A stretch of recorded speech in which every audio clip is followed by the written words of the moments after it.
In the wake of yesterday's National Cabinet meeting, the Premier has ruled out a rent freeze and caps for Victoria. He says the key to housing affordability in the state is more supply. But while Daniel Andrews is keen to talk about housing, he's not been able to avoid more questions about the government's integrity.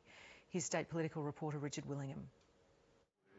Social housing construction sites are fast replacing level crossing removals as the prime Premier picture opportunity. Numbers are good. Victoria is eyeing off a large slice of the Commonwealth's $3 billion reward to build more homes.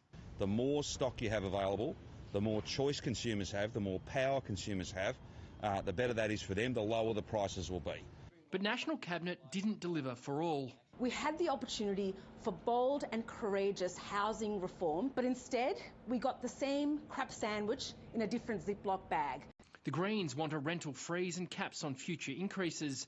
The Premier's long-awaited housing reforms, due within weeks, won't include it. People will not build housing in a jurisdiction where potentially rents are frozen.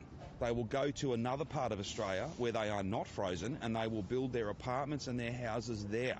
The statement will also include new policies on short-stay accommodations, but the main focus will be to make it easier to build and invest. Daniel Andrews is heading in the opposite direction. He's jacking up payroll tax, he's jacking up land tax, he's looking at a holiday and tourism tax.